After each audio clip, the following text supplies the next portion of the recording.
আমি বিশ্বের যত দেশে গেছি এইরকম প্রতিবেশী কোনো দেশের আশপাশে আমি পাইনি। অন্যান্য দেশগুলো আমাদের পরে দাঁড়িয়ে গেছে।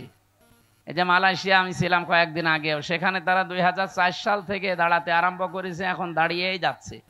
কারণ তাদের আশপাশে যেগুলো প্রতিবেশী সব শুভাকাঙ্ক্ষী, আর আমাদের এমন প্রতিবেশী 54 বছরে শুধু আমাদের বিরুদ্ধে শুধু মিথ্যা ছাড়া একটা সত্য কথা বিশ্বের মোড়লদের কাছে বলে না।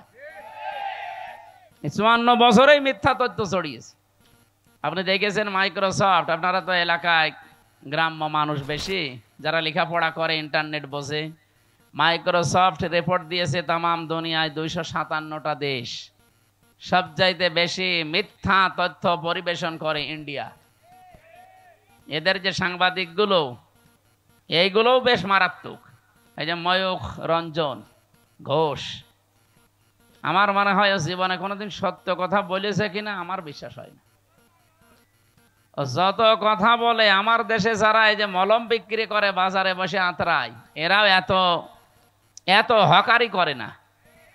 সাংবাদিক নামের একটা কলঙ্ক আমাদের দেশ নিয়ে আগস্টের 5 তারিখের পরে বহু মিথ্যা তথ্য ছড়িয়েছিল, কিন্তু সব যে মিথ্যা এটা প্রমাণ হয়ে গেছে। আমরা দাঁড়াতে পারছি না এই সমস্ত প্রতিবেশীদের কারণে। যারা আমরাও দাঁড়াতে চাই নাকি? মানুষ দাঁড়াবে কখন?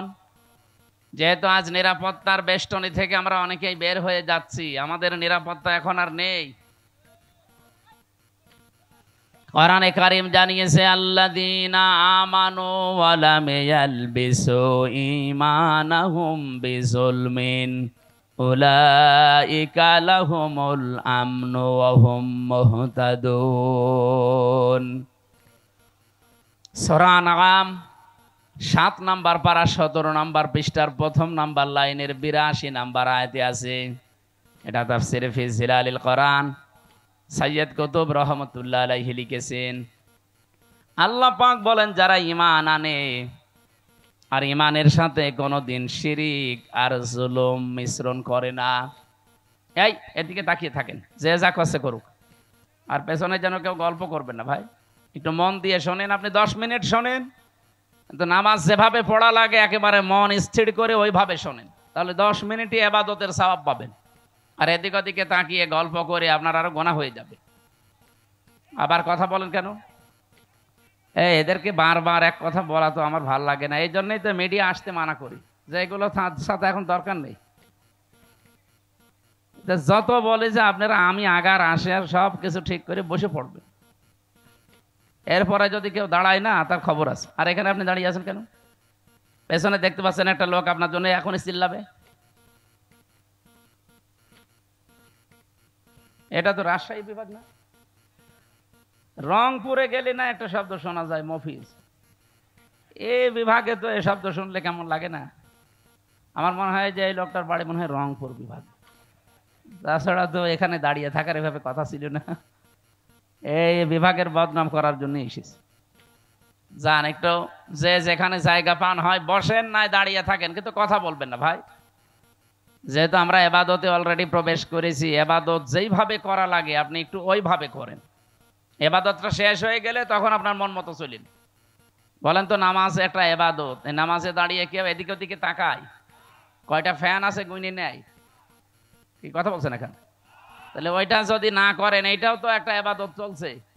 এদিক ওদিকে তাকানো বন্ধ, এদিকে তাকিয়ে থাকেন। গুরুত্বপূর্ণ কয়েকটা মেসেজ আছে আজকের আয়াতে।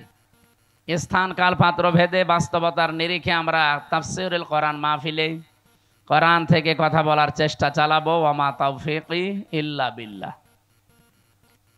আল্লাহ বলেন, এখন যে নিরাপত্তাহীনতায় পৃথিবীর মানুষেরা ভুগতেছে, নিরাপত্তা দেওয়ার মালিক একচ্ছত্রভাবে চীন। এত আসতে বললেন? তুরস্ক, রাশিয়া, আমেরিকা, ভারত তো এখন নিজেরাই তো নিরাপত্তাহীনতায় ভুগতেছে। আজকে পাকিস্তানের এক লেফটেন্যান্ট কর্নেল, ওনার বাবা অলরেডি জানিয়ে দিয়েছে পাকিস্তান আর্মির কাছে, আমার ছেলে যুদ্ধের ময়দানে আছে, ওর যদি পেছনে গুলি লাগে তাহলে আমার বাড়িতে নিয়ে আসবেন না। ওর যদি সামনে গুলি লাগে আমার বাড়িতে নিয়ে আসবেন, আমার জায়গা ঠিক করা আছে, কবর দিয়ে দেব। ঠিক লাশ নিয়ে এসেছে আজকে। লাশ নিয়ে আসার পরে দেখে পেছনে একটা গুলিও লাগে নাই, সামনে গুলি লেগেছে 22টা। যাদের ইমান এই পর্যায়ে অলরেডি পৌঁছিয়ে গেছে তাদেরকে হারানো অত সম্ভব সহজ না। এমনি দাদার ভয় লেগে যাচ্ছে, দাদা পাগল হয়ে যাবে আর কিছুদিন যাক। একটা দেশের সাথে দাদার মিল নেই। আমি কতগুলো দেশ ঘুরে আসলাম আশপাশে, শ্রীলঙ্কার সাথে ওদের মিল নেই, মালদ্বীপের সাথে মিল নেই, থাইল্যান্ডের সাথে মিল নেই, না এই যে আফগানিস্তানের সাথে একটা বর্ডার আছে, মিল নেই। পাকিস্তানের সাথে তো দা কুমড়ার সম্পর্ক। এরপরে ভুটানের সাথে মিল নেই, মায়ানমারের সাথে মিল নেই। আমাদের সাথে মিল ছিল, বুবু ছিল, বুবু নেই, মিল নেই। যাক, বুবু যখন চলে গেছে, এতদিন যারা বলতো আমাদের স্বামী স্ত্রীর সম্পর্ক আপনারা ওখানেই থাকেন, কিন্তু দোলা ভাইয়ের সম্পর্ক আমরা মানি না। বুবু মানি, দোলা ভাই মানি, কারণ দোলা ভাইয়ের তো মুসলমানি দেওয়া লাগবে। এটাকে আমি বানালাম না। সূরা বাকারা 2 নম্বর পারা 16 নম্বর পৃষ্ঠা 4 নম্বর লাইনে আছে, 221 নম্বর আয়াতের মাঝের অংশে দেখেন, কোন মুশরিক পুরুষকে কোন মুমিনা নারী বিয়ে করতে পারবে না যতক্ষণ সে মুসলমান না হয়। দাদা তো এখনো মুসলমান হয়েছে, তার সাথে আপনি এতদিন মিথ্যা কথা বলেছেন জাতির লোকের কাছে যে আমাদের স্বামী স্ত্রীর সম্পর্ক হয় কি করে। দাদা হচ্ছে ফুল হাতা আর আমরা হাফ হাতা। আমরা হাফ হাতা না, এখানে কয়েকটা হয়তো ফুল হাতা থাকতেও পারে, ওই যে ছোট ছোট বাচ্চা যারা। সুতরাং আমাদের সাথে যদি এখন আত্মীয়তা করাই লাগে, দাদার এই বুড়ো বয়সে মুসলমানি দেওয়া লাগবে। আর আপনি এই বয়সে হাজাম পাবেন কোথায়? কি কথা বলছেন এখানে? হাজাম কোথায় পাবেন? বুড়ো হাজাম নিয়ে যান, ও ছাতা দেখা যাচ্ছে আগা কাটতে যে গুড়া খেটে ফেলিছে। জীবনের মতো দাদার মুসলমানের শখ মিটে যাবে। এই জন্য ওনার সাথে বিয়ে করা যেহেতু জায়েজ নেই, বউ একটু সাবধানে থাকবেন, কারণ ওই গরুর মদ খাওয়া লোক তো, ওদের তো চরিত্র ঠিক নেই। হ্যাঁ, কথা বলেন না কেন? চরিত্র ঠিক আছে? তাহলে বউ কই? এই জন্য কে যেন গান বেজেছিল, মদের বউ নাই, বাকিটা আর বললাম না, আমার নিজের মেয়ের ওপর পড়বে না, থাক। সম্মানিত ভাইরা, আমরা নিরাপত্তার জন্য যাদের কাছেই বলি না কেন, কেউ নিরাপত্তা দেওয়ার মালিক না। নিরাপত্তা দিতে পারে শুধুমাত্র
ঘরে ওরা নিজেরাই বলতো যে পাশ দিয়ে যেটা দেখতে পাচ্ছেন এই ড্রেন, এর ভেতরে কত মানুষকে আমরা কারেন্টের শক দিয়ে মাছের খাবার বানিয়ে দিই।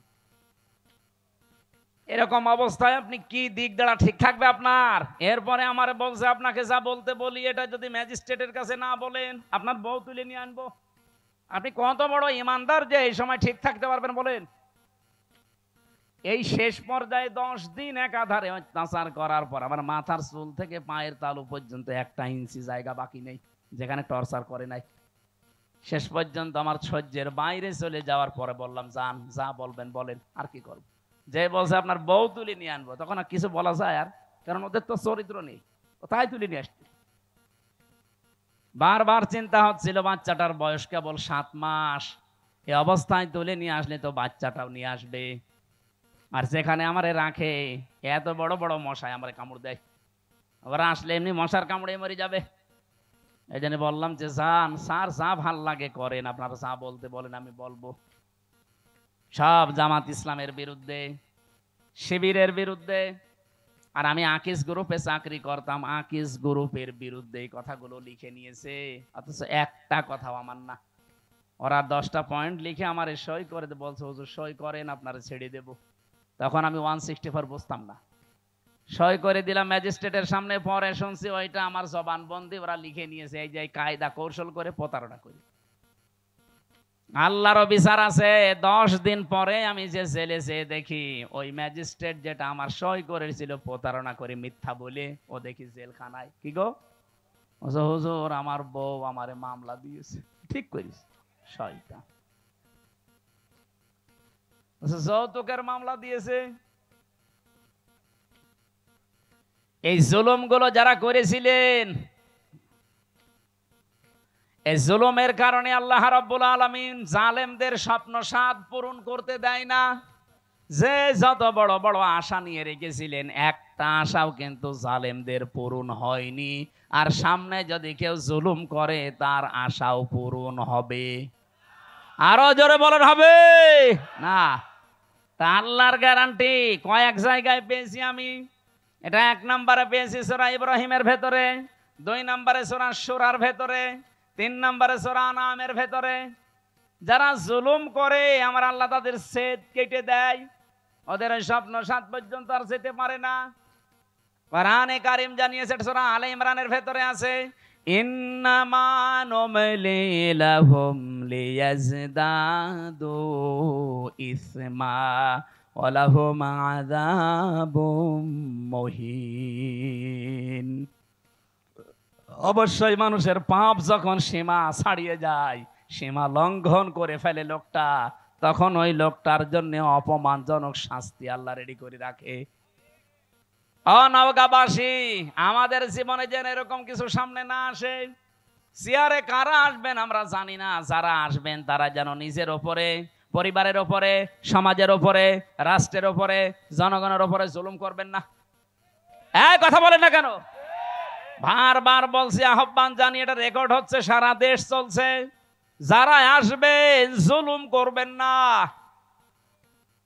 15 বছরের শিকড় যদি কেটে ফেলতে পারে আল্লাহ, 5 বছর যদি জুলুম করেন না, 5 বছর পরে আপনার বাড়ি ঘরও কিন্তু এই জালেমদের মতো শ্মশান হয়ে যাবে। আপনি দেখেন জালেমদের বাড়ি ঘরের দিকে তাকিয়ে, সব এখন ওজাড় গৃহ পড়ে আছে, জনশূন্য, কেউ আর ওর কাজ দিয়েও যায় না। সেটা আমি কিশোরগঞ্জ থেকে আসার সময় ড্রাইভারকে বললাম এই বাড়ির সামনে একটু দাঁড়ান, ওখানে উপরে লেখা দেখছি, ওই সাইনবোর্ডটা আছে কেন্দ্রীয় কার্যালয়, জেলা কার্যালয়। আমি নাম নিলাম না, বললাম এখানে দাঁড়ান তো একটু দেখি। ভেতরে একটু তাকিয়ে দেখি 4-5 জন প্রসাব করছে, কেউ এদিকে কেউ এদিকে কেউ এদিকে। মনে আছে জামাত বদ্ধ টয়লেট চলছে। অথচ আগস্টের 5 তারিখের আগে এই বাড়িটা কত জমজমাট ছিল, এই অফিসটা। এই কথা বলছে না কেন? ওর পাশে নাকি টর্চার সেলও বানিয়ে রেখেছিল, ওদের বিরুদ্ধে কেউ গেলে তাকে টর্চার পর্যন্ত করতো ওই জায়গায়। অথচ আজ নীরব হয়ে পড়ে আছে, এখন পায়খানা হয়ে গেছে। আজকে আসার সময় কে যেন বলছিল কেন্দ্রীয় কার্যালয় যেটা ওই জালেমদের, ওইটাও নাকি এখন টয়লেট হয়ে গেছে। ওটা এখন নাকি জেনার কারখানা। রাতের বেলা গিয়ে নারী পুরুষ ওখানে নাকি অনেকে জেনা করে, বলেন নাউজুবিল্লাহ। কোরআনে কারিমে আছে কোন জায়গায় যদি জুলুম হয় ওই জায়গা পর্যন্ত আল্লাহ অভিশপ্ত করে দেয়। এই জন্য আমরা আবার বলছি ভাই, জীবনে আর যাই করেন যেন জুলুম করবেন না। আল্লাহ রাব্বুল আলামিন এই পৃথিবীতে যত জায়গায় জুলুম করা নিষেধ করেছেন তার অন্যতম এখানে একটা জায়গা আছে। সূরা আলে ইমরানের 14 নম্বর আয়াত রাব্বুল আলামিন বলেন, এদিকে তাকিয়ে থাকবেন, প্রথমে 7টা জিনিসের নাম পাবেন, এরপরে 3টা জিনিস আমার আল্লাহ পুরস্কার ঘোষণা দিয়েছেন।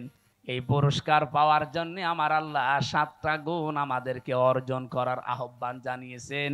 এই 14, 15, 16, 17 এই নাম্বার আয়াতগুলো থেকে এখন আমি তাফসীর করছি। সূরা আলে ইমরান, যুজ্জিনা লিন-নাসি হুব্বুশ শাহাওয়াতি মিনান নিসাই ওয়াল বানিন। আল্লাহ পাক বলেন, আমি শোভন করে দিয়েছি, আকর্ষণীয় করে দিয়েছি, আমি লোভনীয় বস্তু বানিয়ে দিয়েছি, আসক্তি তৈরি করে দিয়েছি এই পৃথিবীতে 7টা জিনিসের উপরে। তার 1 নম্বরে নারী। 1 নাম্বার কি? এই জন্য দুনিয়ায় এই জায়গায় খুব সেন্সিটিভ থাকা লাগবে। মেয়েদের প্রতি আকর্ষণ, মেয়েদের প্রতি আসক্তি, তাদের প্রতি ভালোবাসা, লোভ, চিত্রাকর্ষণ এগুলো আল্লাহ বানিয়ে দিয়েছেন। এই জায়গাতে খুব সেন্সিটিভ থাকা লাগবে আমাদের। বিশেষ করে এখন যে তথ্য প্রযুক্তির যুগ চলছে, মোবাইলে যারা কথা বলেন বিভিন্ন জায়গায়, ইমোতে বলেন, হোয়াটসঅ্যাপে বলেন, মেসেঞ্জারে বলেন, আর যাই বলেন না কেন খুব সাবধানে কথা বলবেন, কারণ আপনার প্রতিটা কথা কিন্তু রেকর্ড করা হচ্ছে।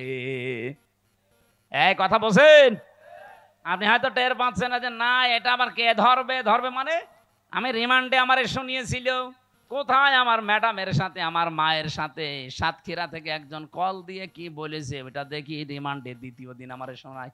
কি গো, ওদের কাছে এমন উন্নত মেশিন ওরা ইসরায়েল থেকে নিয়ে এসেছিল, ওরা যারা ট্যাগ করে তারা একেবারে নাড়ি নক্ষত্র পর্যন্ত বের করে। আপনি একটা মিথ্যা কথা বলবেন, জীবনেও ছাড় পাবেন না, ও পরের দিন আবার ওটা দেখাবে। এই যে যারা পরকীয়া প্রেমী আছেন, নিজের স্ত্রী বাদ দিয়ে অন্যের সাথে যাদের লাইন আছে, আপনি দেখবেন যদি ব্রেকআপ হয়ে যায়, ওই মহিলা যদি ওইটা রেকর্ড করে রাখে, তারপরে আপনার দেশে চলাফেরা করা, সংসারে তখন অশান্তির শেষ থাকবে না। এরকম কোন লাইনে কেউ আছেন কিনা? যদি থাকেন একটু হাত তুলে দেখান, আল্লাহ আপনাকে দেখি। হ্যাঁ ছেলে, খুব আরাম লাগছে তোমার।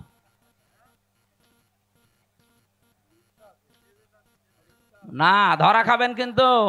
দেখলেন না টাকলা মোরাদ মাত্র 6 মিনিট কয় সেকেন্ডের অডিও কল, তাও ফাঁস হয়ে গেছে। ওর মন্ত্রিত্ব শেষ, ওর এমপিগিরি শেষ, দল থেকে বাদ।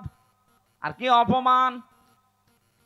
অত 6 মিনিট কয় সেকেন্ড না, এরকম হাজার হাজার মিনিট আমাদের এখন রেকর্ড হয়ে আছে। আমাদের এগুলো যদি আমার আল্লাহ ফাঁস করে দেয় কি হবে আপনি টের পাচ্ছেন? এগুলো তো আমি পারি না ভাই, এটার জন্য নিয়ে আসতে হবে আলাদাভাবে বক্তা নিয়ে আসতে পারেন এগুলোর জন্য। যাদের এই যে রাত 10:30 পর্যন্ত কথা বলালেন, কি করলো তোরা?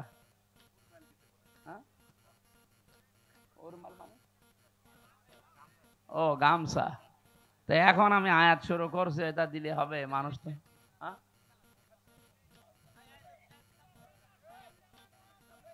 এই যে ওই যে ওনারা যে লোকজন যাই গোপনে গোপনে আস্তে আস্তে দিয়ে দেবেন। আমরা কোরআন এই আয়াতটা শেষ করব না?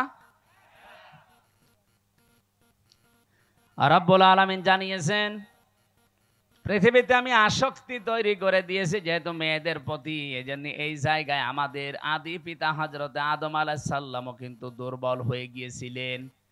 এজন্য নিষিদ্ধ জিনিসের প্রতি আকর্ষণ এটা সেই জন্মগতভাবে আমরা পেয়েছি সৃষ্টির প্রথম দিন থেকে। আমাদের এই জায়গায় আমাদের পরীক্ষার বিষয়।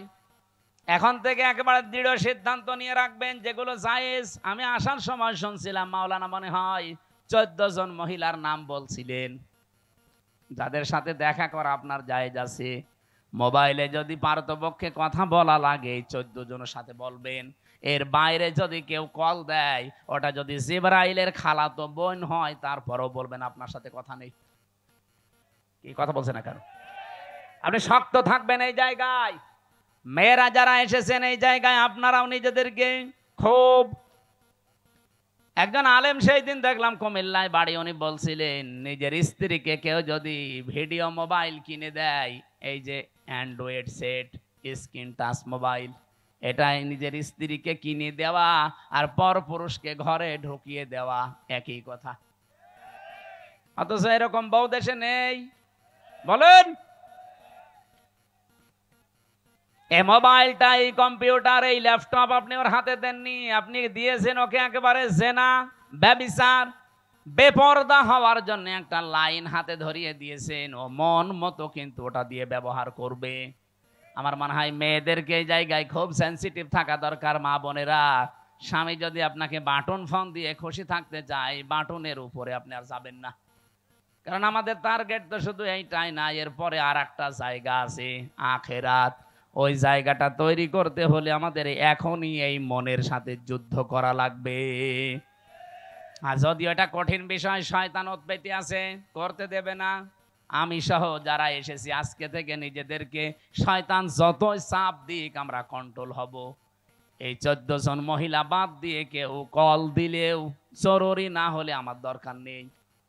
আমি নিজেরটা বলছি, আমার এই মোবাইলে শুধু বাংলাদেশ না, বিশ্বের কোন জায়গা থেকে যদি মহিলারা কল দেয়, আমি আগে জিজ্ঞাসা করিনি প্রথমে যে মা আপনার স্বামী আছে অথবা আপনার ছেলে আছে। আজকে এই যে ইন্দোনেশিয়া থেকে, মালয়েশিয়া থেকে 3 জন মহিলা কল দিয়েছিল হোয়াটসঅ্যাপে আর মেসেঞ্জারে। আমি প্রথমেই তাকে মেসেজ লিখে জিজ্ঞাসা করছি, কে আপনি, আপনার স্বামী আছে অথবা সন্তান আছে? যদি স্বামী সন্তান থাকে, কোনো যদি কিছু চাওয়ার লাগে, আপনার কোনো মাসলা মাসাইল লাগে, তাদেরকে দিয়ে জিজ্ঞাসা করান। আপনার সাথে আমি কথা বলতে পারবো না, কারণ আমার মোবাইল ট্যাগ হয়। আপনার সাথে আমি কি কথা বলতে যে কি কথা বলবো ওইটা রেকর্ড করে আপনি ছেড়ে দেবেন, তখন মানুষ বলবে হামজা গেল গেল। হ্যাঁ, কথা বলছেন না কেন? আমার সাথে তো চোখের মতো লেগে আছে সব। আর খুব জরুরি যদি নাছড় বান্দা হয়, মেসেজ দেয় যে না আমার খুব দরকার, ওই আমার পাশে যে মাওলানা হুসাইন আহমেদ থাকে, ওর কাছে বলি যে তুমি বলো যে আমি হামজা বলছি, যা বলার বল।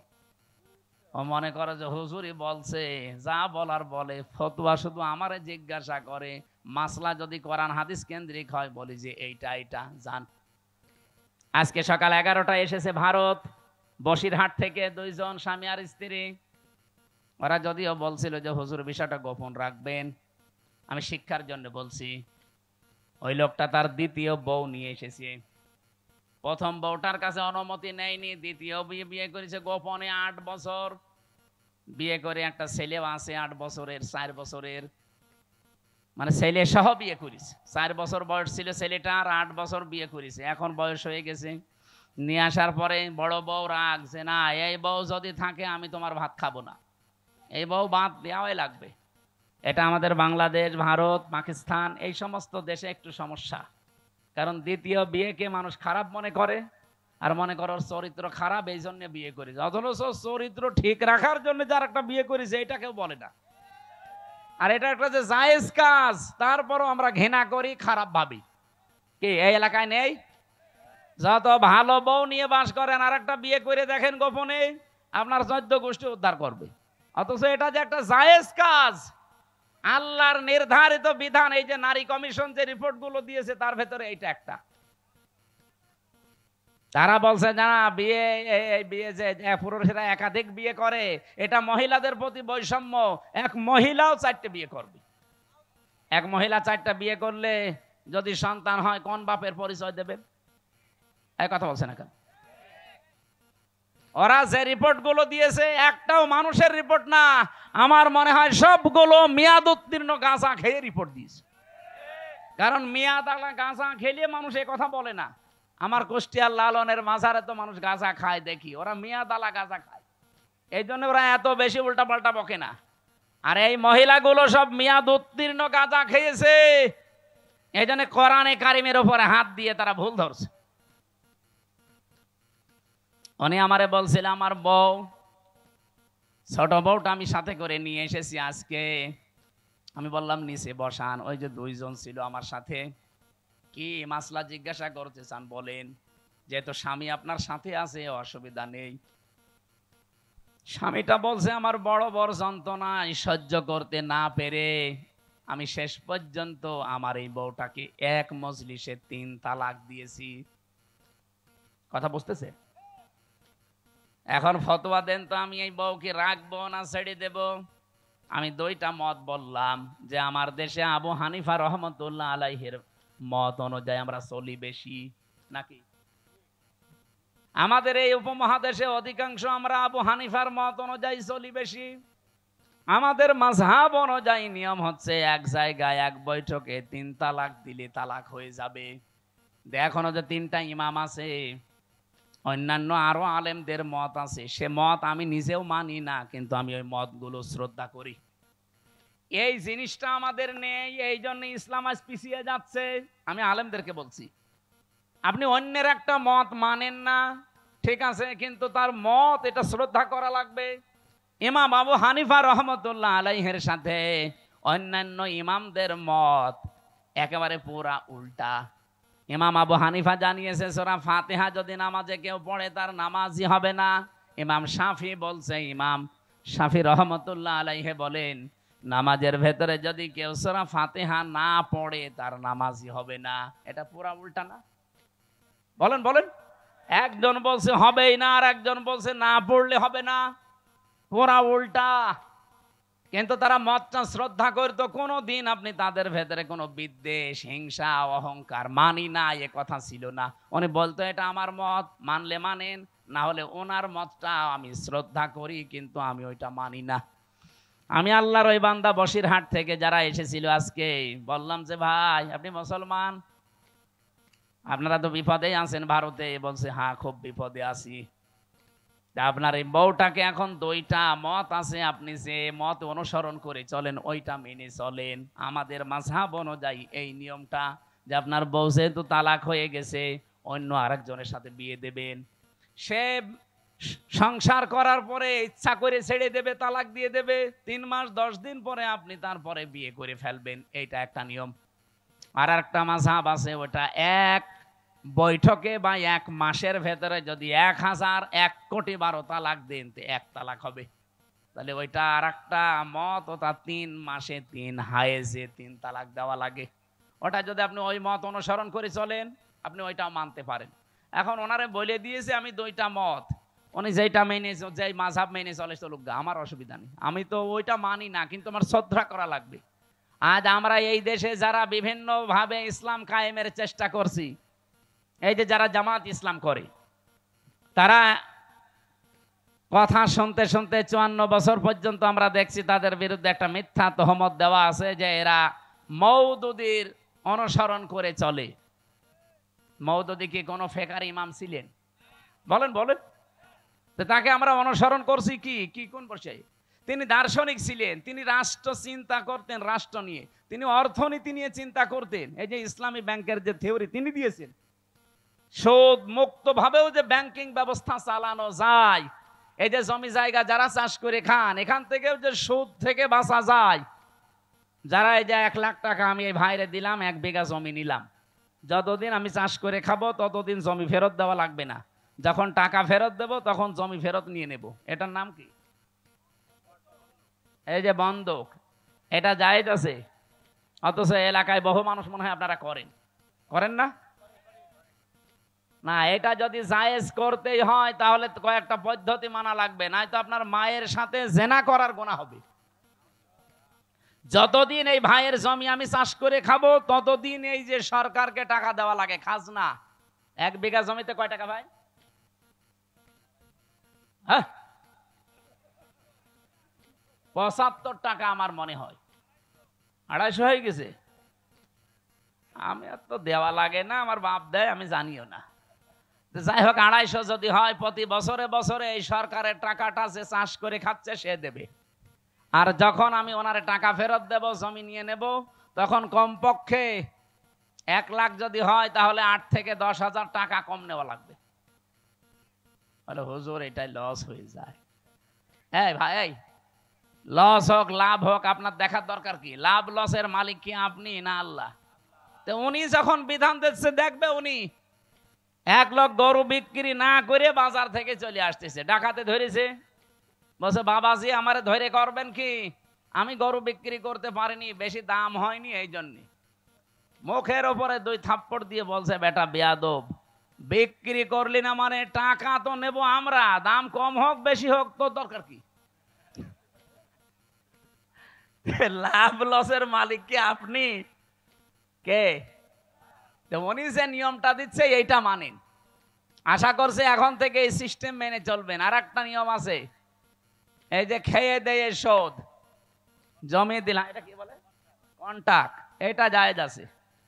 আর একটা নিয়ম আছে 3 নাম্বার, আমি ওনারে 1 বিঘা জমি দিলাম, প্রতি বছরে বছরে উনি 2 মণ ধান বা 10,000 টাকা আমারে দিয়ে দেবে 1 বছরে, এটা জায়েজ আছে। কারণ 1 বছরে 1 বিঘা জমি থেকে অন্তত 10,000 টাকা উপায় করা কোনো ব্যাপার না।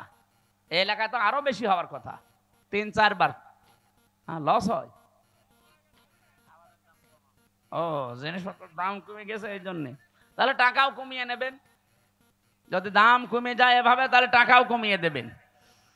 আমার ভাইরা, আমি যে কথা বোঝাচ্ছিলাম, সাজ্জেদ আবুল আলা মওদুদী রহমতুল্লাহ আলাইহি, ওনার কাছ থেকে একটা থিওরি হয়তো জামাত ইসলাম নিয়েছে, যে রাষ্ট্রে গণতান্ত্রিক পদ্ধতিতে ইসলাম কায়েম করা যায়। পদ্ধতিটা ভুল হতে পারে, সেখান থেকে একটা জিনিস শুধু ওনারা নিয়েছে। অন্যান্য যারা ইসলামী দলে আছে প্রত্যেকে এক একজনের কাছে থিওরিগুলো তারা নিয়েছে। আমাদের সবার মূল তো এক থাকা দরকার, যে আমি অন্যের মত মানি না, কিন্তু তার মতটাকে শ্রদ্ধা করা লাগবে। এই জিনিস যতদিন বাংলাদেশের মানুষের ভেতরে না আসবে, এই দেশের দিন কায়েম হওয়া সম্ভব না। এই ছোটখাটো বিষয় নিয়ে মত পার্থক্য তৈরি হয়ে যাবে। এই জন্যে মানুষ যে এক জায়গায় হবে কি নিয়ে কি দিয়ে, সেই কথা সূরা আলে ইমরানের 64 নম্বর আয়াতে আল্লাহ ঘোষণা দিয়েছেন, কুল তাআলাউ কুল ইয়া আহলাল কিতাবি তাআলাউ ইলা কালিমাতিন সাওয়াইম বাইনানা ওয়া বাইনাকুম আল্লা না'বুদা ইল্লাল্লাহ। আমার ওইদিকে বিষয় না, আমি একটা টাচ দিলাম। মেয়েদেরকে আল্লাহ যেহেতু আকর্ষণীয় করে বানিয়েছে, লোভনীয়, এর প্রতি একটা আসক্তি বানিয়ে দিয়েছে, এই জন্য আমাদের এই জায়গায় খুব সেন্সিটিভ থাকা লাগবে, সতর্ক থাকা লাগবে এদের বিষয়ে। মেয়ে লোককে আমার আল্লাহ পরীক্ষার সবচাইতে বড় বস্তু বানিয়েছে। শয়তান এদেরকে জাল হিসাবে ব্যবহার করে রাস্তায় নিয়ে আসে। এই জন্য মেয়ে লোক যখন বাড়ি থেকে বাইরে আসবে, সাজগোজ করে পারফিউম দিয়ে সেন্ট মেখে বাইরে আসা মেয়ে লোকের জন্য জায়েজ নেই, হারাম। বলেন নাউজুবিল্লাহ। সম্মানিত মা বোনেরা, আপনার সাজগোজ, সেন্ট, পারফিউম এগুলো ব্যবহার করার জন্য আপনার উপযুক্ত জায়গা আপনার স্বামীর বেড। এই বিছানা শুধু বাইরে আপনি এগুলো করতে পারবেন না, যেহেতু আপনাকে শয়তানের জাল হিসাবে শয়তান ব্যবহার করবে। নবীজি জানিয়েছেন, আমরা আজকে থেকে সতর্ক হয়ে যাব এই জায়গা থেকে, যে আমরা কোনো দিন যেন নিজের মেয়েকে, বউকে, নিজের ফুফুকে, মাকে, শাশুড়িকে, খালাকে বেপরদা করে রাস্তাঘাটে ছেড়ে না দেই। আয়াতের তাফসিরে লিখেছে, একজন মহিলা যদি বেপরদায় চলার কারণে জাহান্নামী হয়ে যায়, কমপক্ষে 4 জন পুরুষ সাথে করে নিয়ে যাবে। বলেন নাউজুবিল্লাহ। 1 নম্বরে তার বাবাকে ধরবে, বলবে গার্জিয়ান ছিলে তুমি, আমাকে কন্ট্রোল করোনি। 2 নম্বরে তার বড় ভাইকে ধরবে। 3 নম্বরে তার ছেলে বড় স্বামীকে ধরবে। 4 নম্বরে তার বড় ছেলেকে ধরবে। নওগাঁবাসী, একটু নিজের দিকে তাকিয়ে বলেন, হয় আপনি কারো বাবা হবেন, নাই কারো বড় ভাই হবেন, নাই কারো স্বামী হবেন, নাই কারো ছেলে হবেন। পর্দার এই বিষয়টা যদি হাসিয়ে খেলিয়ে যদি উড়িয়ে দেন, যে আর কি এতটুকু কি না, এটার জন্য যদি ওই মহিলা দাজ্জুস হয়ে জাহান্নামে যায়, 4 জন নিয়ে গেলে আমরা যে কোনো একজনের ভেতরে পড়ে যাচ্ছি। আল্লাহ আমাদের হেফাজত করুন। মেয়েদেরকে যে মর্যাদা সম্মান পর্দার মাধ্যমে দিয়েছেন, আল্লাহ এটা বজায় রাখার তৌফিক দান করুন। বলেন আমিন। দুনিয়াতে আল্লাহ পাক জানিয়েছেন, আমি পরীক্ষার বস্তু আরো কয়েকটা বানিয়েছি। তার নাম্বারে অল বানিন, সন্তানাদি। ছেলে মেয়ে, স্ত্রী পুত্র, এগুলো আমার আল্লাহ আমাদের কাছে পরীক্ষার বস্তু বানিয়েছেন, লোভনীয়, আকর্ষণীয়, ভালোবাসার জিনিস এগুলো। এগুলোর পেছনে ফিরতে যে, চলতে যে আমার বিশাল আখেরাতের জীবন যেন আমি নষ্ট করি না ফেলি। সূরা মুনাফিকের ভেতরে আল্লাহ আমাদের জন্য ওয়াজ করেছেন, ইয়া আইয়ুহাল্লাযীনা আমানু লা তুলহিকুম আমওয়ালুকুম ওয়ালা আওলাদুকুম আন যিকিরিল্লাহ ওয়া মান ইয়াফআল যালিকা ফাউলাইকা হুমুল খাসিরুন। ওহে যারা ঈমানের দাবি করো, কখনো তোমাদের সন্তান আদি আর সম্পদ আদি এগুলো যেন আল্লাহর জিকির, আল্লাহর আইন, আল্লাহর বিধান থেকে তোমাদের গাফেল করে না দেয়। যদি এরকম কেউ করে থাকো, আমি আল্লাহ বলছি সে জীবনে ক্ষতিগ্রস্ত হয়ে যাবে। বলেন নাউজুবিল্লাহ। এই ওয়াজটা আমার নিজের জন্যই মনে করেন। আজকে থেকে আমি নিজেই সংশোধন হয়ে চলবো। যত মহাব্বতের জিনিস সন্তান হোক, তার পেছনে পড়ে আল্লাহর বিধান নামাজ, তার পেছনে পড়ে আল্লাহর বিধান রোজা, তার পেছনে পড়ে আল্লাহর বিধান যাকাত, এগুলো যেন আমি লঙ্ঘন না করি, নষ্ট না করি। আল্লাহ আমাকে নিজে এবং যারা এখানে শুনছি প্রত্যেককে আমল করার তৌফিক দেন। বলেন আমিন। এরপরে আল্লাহ কোরআনে দিয়েছেন, আল কনাতিরিল মুকানতারাতি মিনাজ যাহাবি ওয়াল ফিদ্দাতি ওয়াল খাইলিল মুসাওয়ামাতি ওয়াল আনআমি ওয়াল হারস। এই পৃথিবীতে পঞ্জীবিত সোনা, পঞ্জীবিত রূপা, ব্যবসার মাল এবং ভালো ভালো বাড়ি গাড়ি, শস্য ক্ষেত, এগুলোর প্রতি মহাব্বত, ভালোবাসা, আকর্ষণ, আসক্তি আমি আল্লাহ তৈরি করে দিয়েছি। কিন্তু দুনিয়ায় সব এগুলো ভোগের বস্তু। যালিকা মাতাউল হায়াতিদ দুনিয়া আল্লাহু ইনদাহু হুসনুল মাব। আমি আল্লাহর কাছে উত্তম কিছু আছে যেগুলোর খবর এখনো তোমরা জানো না। সে কথাটা জানাতে আল্লাহ এখানে তিনটা বৈশিষ্ট্যের কথা আমাদের জানিয়েছেন। قل أنبئكم بخير من ذلكم للذين اتقوا عند ربهم جنات تجري من تحتها الأنهار خالدين فيها وأزواج مطهرة ورضوان من الله আল্লাহু বাসীরুম বিল ইবাদ। নবী আপনি বলুন, আমি কি তোমাদেরকে এমন উত্তম কিছু বিষয়াদি জানাবো, সেগুলো কি যারা তাকওয়া অবলম্বন করে, আল্লাহকে না দেখে ভয় করে চলার নীতি, এগুলো নিয়ে দুনিয়ার জীবন চালাতে থাকবে। চোখ বন্ধ হয়ে গেলে এদের রবের কাছে বাগান তৈরি করা আছে, যার তলদেশ দিয়ে নদী আর নহর প্রবাহমান। চিরকাল সেখানে থাকবে, কেউ তাকে বের করে দেবে না। ওয়াজওয়াজুম মুতাহহারা, পবিত্র স্ত্রী আল্লাহ তাদের জন্য সেখানে রেডি করে রেখেছেন। রিদওয়ানুম মিনাল্লাহ, সবচাইতে বড় বিষয় আল্লাহ নিজে তাদের উপরে সব সময় খুশি থাকবেন। বলেন সুবহানাল্লাহ। আল্লাহু বাসীরুম বিল ইবাদ। আল্লাহ পাক বলেন, আমার বান্দাদের প্রতি আমি খুব সূক্ষ্ম দৃষ্টি রেখে চলি। এই জন্য আমাদের প্রতি আমরা যাই করি, ইন্নাল্লাহা খাবীরুম বিমা তা'মালুন, যা করছি সব একজন দেখতে পাচ্ছে। এই দৃঢ়তা, এই বিশ্বাস যত বেশি যার ভেতরে বদ্ধমূল হবে, তৈরি হবে বিশ্বাসটা, ওর জীবন তত পরিচ্ছন্ন হবে। আমি সহ প্রত্যেকের জীবনে আয়াতগুলো আল্লাহ অনুধাবন করে মেনে চলার তৌফিক দিন। আপনাদের অনেক রাত হয়ে গেছে, 12টা বাজে, অনেকে উঠে চলে যাচ্ছেন। না, এই অবস্থা আমি আর কথা বলতে চাচ্ছি না। মেয়েদের জীবনী নিয়ে যে সমস্ত বইগুলো লিখেছিলাম জেলে থাকাকালীন, বাইরে এসে আপনারা যদি পারেন ওগুলো নিয়েছেন গাড়ি থেকে। আল্লাহুম্মা আমিন। লা ইলাহা ইল্লা আনতা সুবহানাক ইন্নী কুনতু মিনাজ জালিমিন। এই মোনাজাত বসেন, মাথা নিচু করেন, চক্ষু বন্ধ করেন। জীবনের যত অপরাধ আছে সব স্মরণ করবেন। রব্বানা আতিনা ফিদ দুনিয়া হাসানা ওয়া ফিল আখিরাতি হাসানা ওয়া কিনা আযাবান নার ওয়া আদখিলনাল জান্নাতা মা'আল আবরার। ইয়া